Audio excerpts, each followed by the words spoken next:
Artinya fardunya tayamum perkara yang harus dikerjakan di dalam bertayamum.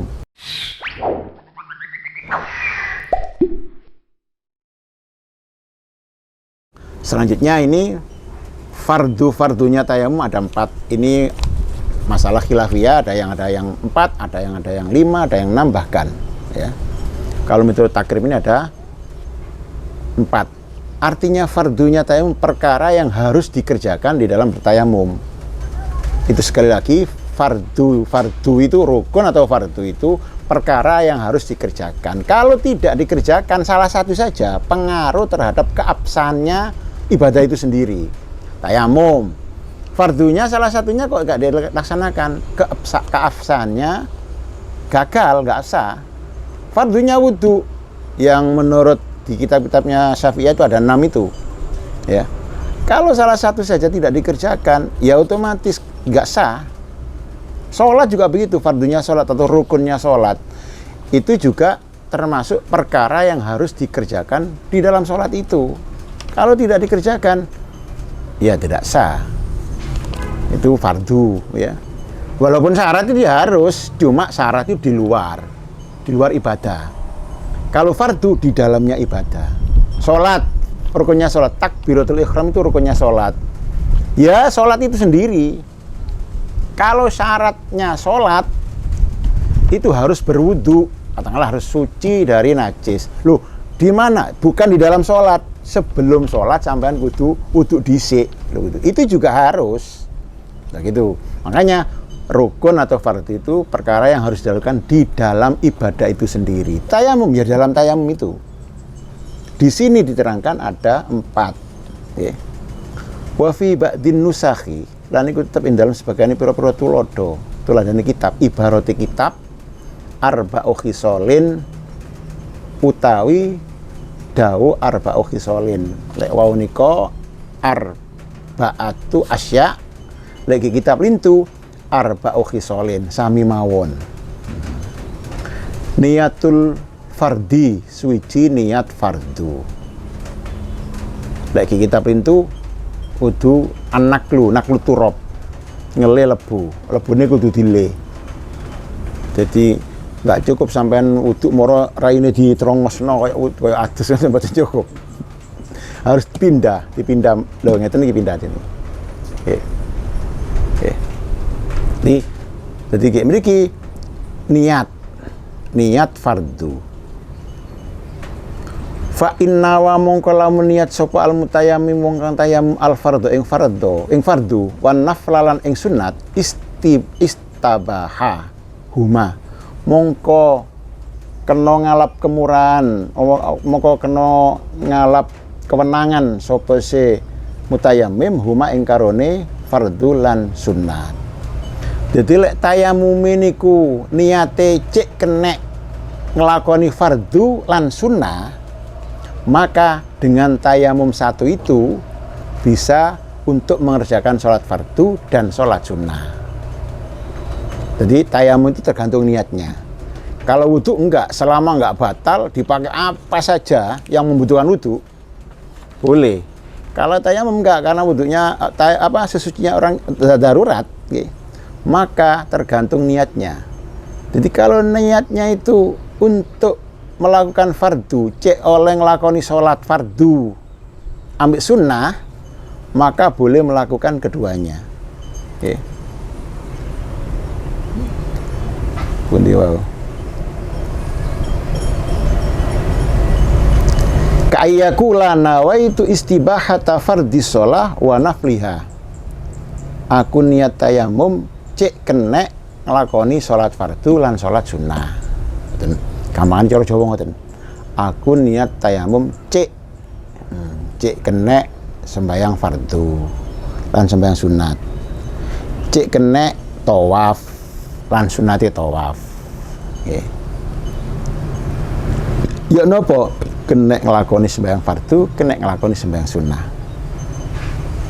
Jadi amalan biniyatihi. Jadi tergantung kelawan niati. Awil fardo pakot utawa niat awil fardo utawa niat al fardo ing fardu fakot mongko bloko istabaha mongko amriyo kewenangan sapa se mutayamim awin dalam fardu an-nafla ing sunnah wa sholatal janazati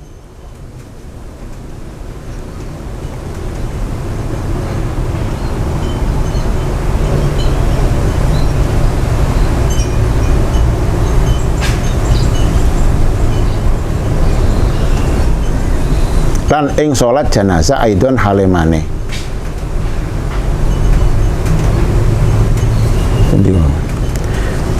Jadi kalau niatnya tayamum itu hanya untuk melakukan fardu saja, okay. Contohnya nawaitu istibahata fardhi shalah, ay fardu tawaf, au fardu tawaf. Aku tayamum cek kena ngelakoni salat fardu. Ngoten tok. Ya napa? Walaupun niat begitu tok boleh melakukan sholat sunat juga. Jadi tayamumnya karena untuk melakukan sholat fardu atau sholat sunat, kedua-duanya boleh. Satu tayamum boleh dipakai tadi itu. Atau hanya untuk melakukan sholat fardu saja, maka juga boleh melakukan sholat sunnah. Maka juga boleh melakukan sholat sunnah. Okay.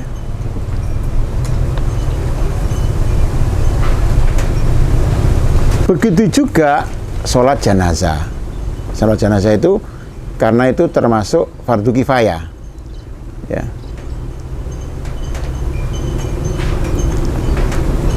Wa sholatul jenazah aidon. Ya.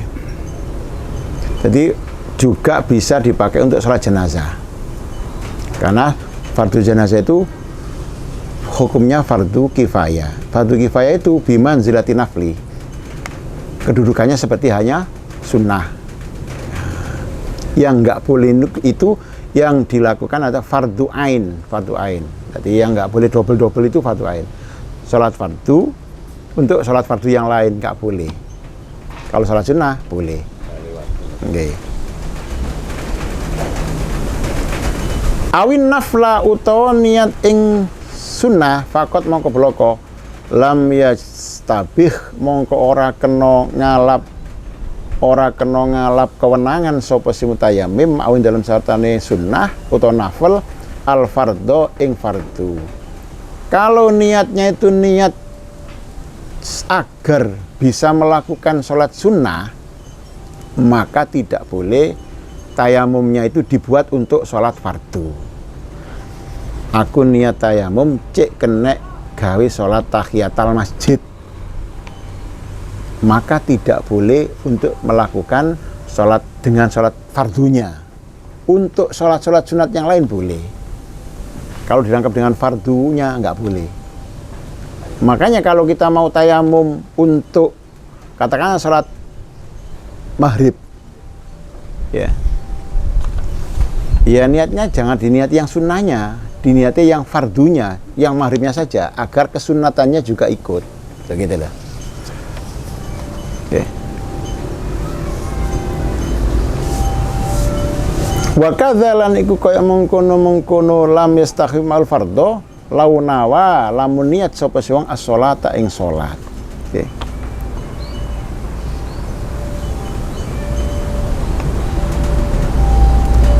Jadi lek ana wong apa? Oh, bukan begitu. Jadi kalau ada orang niat tayamum itu karena untuk melakukan kesunatan atau sholat sunat, maka tidak boleh melakukan atau dikumpulkan dengan sholat fardu. Ya sunat itu saja. Jadi sunnah, kalau kita ingin boleh untuk melakukan sholat fardu dan sholat sunat, ya kita niati yang fardunya. Jadi saya niat tayamum agar bisa melakukan sholat fardu, sunnah-sunnahnya boleh gitu. Wajibulan wajib apa kornu niati tayamumi barengaken niat tayamum binaklit turabi kelawan ngelih lebu lil wajhi maring wajah wal yadaini lan tangan loro wastidamatu hadiniya lan nglanggengaken ikilah niat ila mashi syai'in maring ngusap swiji-wiji minal wajhi saking wajah. Walau ahdasala namun hadas sapa mutayammim ba'da naklit turab ing dalem sause ngelelebu lam yamsah mongko ora kena ngusap sapa si mutayammim bidzalika turab kelawan mengkono nglebu bal yang kulu balik ngeliya sapa mutayammim waro ing liyane lebu. Dadi ngeten. Jadi satu yang harus dikerjakan bagi orang yang tayamum itu adalah niat, ya. Terus niatnya itu kapan? Di sini diterangkan, yaitu ketika kita memindah debu. Jadi begitu kita debunya dari sini begini, lah ini sudah niat.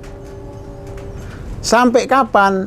Niatnya sampai debu ini betul-betul ke wajah, ditempelkan ke wajah. Kalau kita memindah ini sudah niat, kemudian perjalanan ke sini kok hadas, kentut, apa yang lain, maka ini harus dibuang dulu, mengambil debu lagi. Ini nggak boleh sudah. Jadi perjalanannya ini yang nggak boleh. Ini, ya. Jadi harus mindah lagi itu. Tapi katanya di sarannya ini doif, pendapat ini doif, ya. Jadi ada yang nyarai lagi, yang jelaskan lagi ini doif, ya. Wal mu'tamad al iktifa bistighdariha inda mashi syai'in mal wajhi. Jadi tapi sependapat sing kuat, niatnya itu tidak ketika kita memindah debu, tapi seperti hanya wudhu ketika debu sampai pada wajah itu. Jadi pendapat yang kuat itu niatnya seperti hanya niatnya wudhu, ketika debu nemplek di wajah itulah kita niatkan saya bertayamum agar bisa melakukan sholat fardu. Ampun, itu nawaitu tayamum malis tiba hati fardus sholah, kapal sampean. Makanya bismillah, nggak usah bismillah lu nggak apa-apa, tapi sunnah, nggak usah bismillah ya langsung pindah gini dalam hati, ketika nemplek ya sudah. Jawa Madura monggo pun, beri kerentek aku tayamum cek oleh lu ngoten cek oleh nglakoni sholat fardu. Cek oleh iki lho ngoten. Duduk ngilangno hadas karena tayamum tidak menghilangkan hadas. Mboten hilang hadas ya. Jadi mboten asal saya bertayamum untuk menghilangkan hadas kecil, nggak bisa. Ya. Karena tidak menghilangkan hadas, nggih.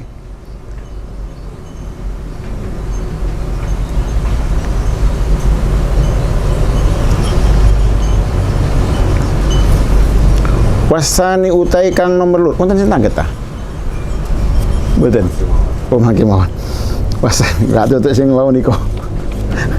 Wasani utai kang nomor loro wasari sunah telu iku mashul wajhi. Ngusap wajah wa mashul yadaini lan ngusap tangan loro ma'al mirfaqaini sertane sikut loro.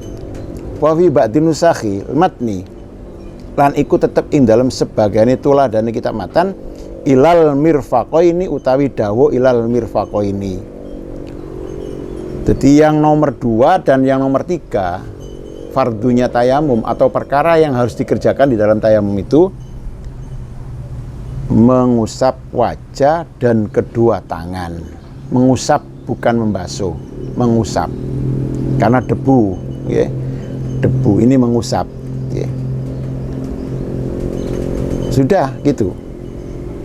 Wa yakunu lan ono pemashuma ngusap karone tangan loro lan wajah lan tangan loro iku bidorbata ini kelawan rong pukulan.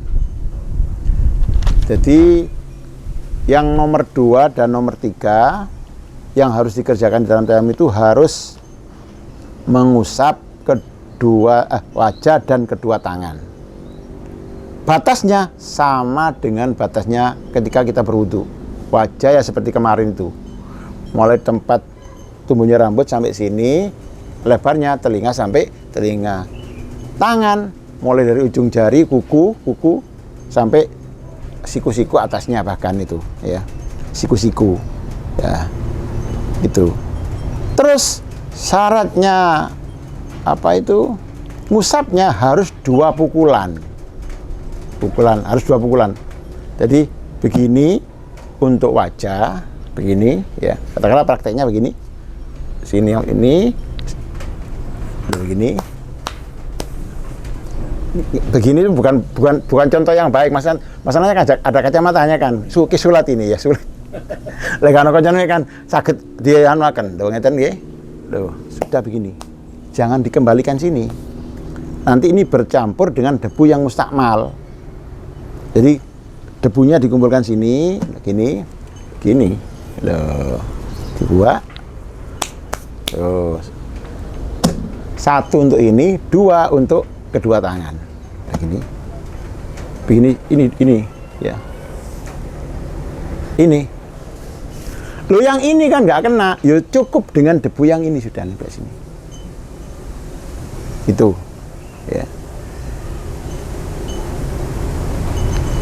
Itu jalan yang lurus seperti itu. Terus ono masalah.